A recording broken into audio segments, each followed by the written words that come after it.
After the war, you have the place? When the war is over, it won't matter where I am. We found each other. Come with me to London. Come with me and be my wife. I love you with all my heart. There's no easy way to say what we're about to say. We suspect your wife is a German spy. This is insane. If you are right, all this will be forgotten. But if she is, You will execute her with your own hand, and if you do not comply, you'll be hanged. Hey everybody, welcome to What the Flick. I'm Matt Atchity, that's Alonzo Duralde, and that is Christy Lemire. We are here to talk about Robert Zemeckis' latest film, Allied, which stars Brad Pitt and Marianne Cotillard. Who will take on the task of describing what the hell happens in this movie? I will. Yes, Marianne Cotillard wears a lot of really great costumes. That's about it. No, Done. Done. That's it. That's all you need, really. So Brad Pitt is a Canadian airman / spy during World War II. He teams up in Casablanca with Marianne Cotillard, who is also a French spy. And they're going to kill some Nazis, as Brad Pitt likes to do. And they end up also collaborating romantically, and they're not supposed to do that. They know they're not supposed to do that, but you know, they can't help themselves. They're in love in Casablanca. And they get married and they have a baby, and then things become more complicated than perhaps Brad Pitt's character might have expected, even being married to a spy. Take a look. For 72 hours, we shall know for sure.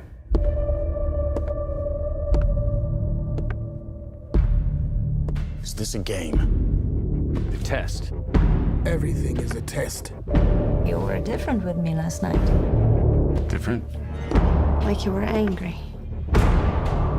She's the mother of my child. It isn't true. I will prove it. Look, say her.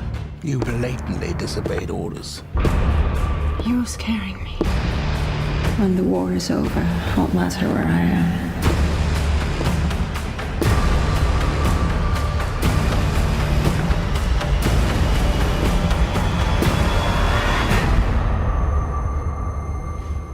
Hey, what happened to my kiss?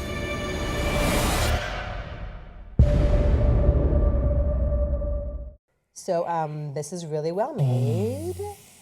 What? And, I mean, although surprisingly from Robert Zemeckis, who is like, you know, Mr. Special Effects and, you know, known for really dazzling camera work, a lot of the aerial stuff was kind of cheesy and fake. Like, a lot of that was really bad. But I would say, like, as far as, like, production design, right? Like, the set and the costumes. Can you go back to the costumes again for a second? Yeah, I was the to say, costumes. if you're here for if you're here for the period detail, yeah, you know. Yeah, I mean, it's lovely. this It's trying is- to be a certain kind of movie. But then This people is- talk. But this is what you expect out of Zemeckis, right? Like, it's old school costume drama, like well-made, high pedigree, it looks good, and it just drags. Oh my God, part it's of so boring. And I think, actually, there's a problem with the casting here, because I think Brad Pitt does a fine job, but I watched the whole movie thinking, like, you know, somewhere this dude's cousin Aldo is having a much better time. No, well, here's the thing. Brad Pitt and Marianne Cotillard are both really interesting performers, and their best work is in movies where they're not called upon to be sort of traditional glamorous movie stars.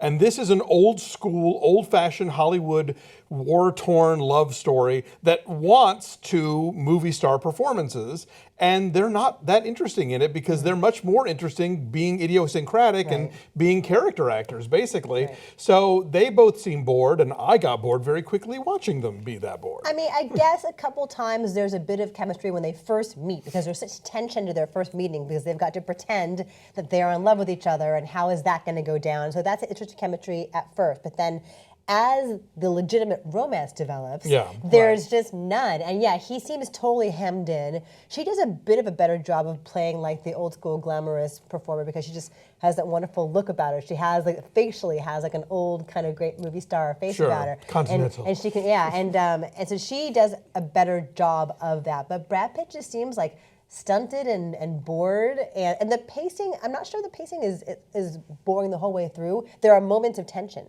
and it's like a weird unevenness to the pacing, I would say, where it's really sluggish for a while, and then there's a sequence that's pretty tense where some part of the mission is going down or a different little mission's going down. and then it just drags again.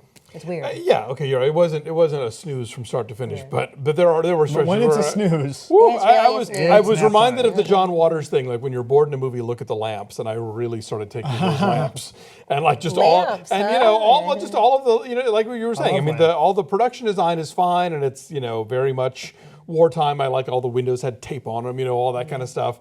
But yeah, I just never really got engaged in this storytelling and these characters. Yeah. And if you're gonna invoke Casablanca, you better fucking do it perfectly. yeah, bring it. Right, but what it feels like with this movie is it starts off, like you mentioned, with this really cool tension about how they suddenly have to, they're like actors that have to suddenly play a role, right?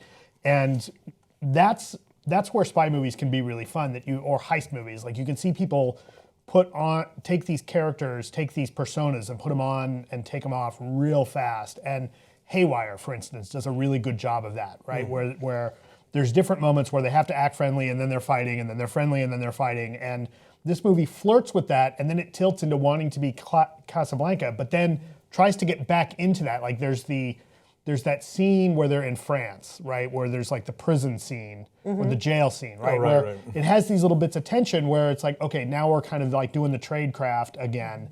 But then it falls back into this melodrama. And I think that mix of tradecraft and melodrama, at least with these actors, like it just doesn't work, right? It doesn't maintain that level of tension, right? And it just got boring and just got tedious. And then there's other things that happen where they seem to kind of come out of nowhere. Right, like I don't want to give anything away, but there's a bit with one of the other characters that turns out to have been like the handler, and like, where did we get that from? And some of this stuff that just, I don't know, I felt like they didn't really earn some of the stuff that they were doing. Well, I'd say they didn't earn maybe like the sex scene in the sandstorm. I know that's meant to be like a really lusty romantic moment, and all I could do was laugh and think like, how are they going to dig out from that? Like, the CG sand is swirling around the car. That's such a clumsy metaphor too. They're banging so hard that there's a Caught Sirocco, up. It's weird. There were moments in this movie, because I got bored and started thinking about other things, I would close my eyes and listen to Brad Pitt talk, and I can't figure out if Brad Pitt has become George Clooney or George Clooney has become Brad Pitt, but they have this similar way of pausing before they accentuate words. And I was like, oh God, it's eerie. Like if you start listening to it, you can't not hear it anymore. So the question is, do you think Soderbergh talks that way? Maybe that's where it's all coming from. All right, so I want to say the name Joanna Johnston. Just to go back to the costumes again, because everything Marianne Cotillard wears is like flawless and gorgeous. Yeah, She also, Dave White calls this movie Marianne Cotillard Wears Outfits. Yes. And if that's the movie you want to see, you're going to get it. she's worked with Zemeckis a lot, worked with Steven Spielberg a lot, and she did the clothes for The Man from U.N.C.L.E., which also was better as a people wearing clothes Those movie are some great clothes. than as an actual movie. Oh no, I like that movie. It's fun. So yeah, I give this 5. It all should be there on paper to really, really work, and it just doesn't. It's just it doesn't. sluggish and a dud. What did I say? 4? You said 4. Do you Yeah, want to stand 4. by No, your I'm 4? sticking with 4. Yeah, I give it a 4. Our average is a 4.3. It is at 64%. So do not see this one. But out of 4, it's 8 times better than Bad Santa 2. Can we just let that go? Bye.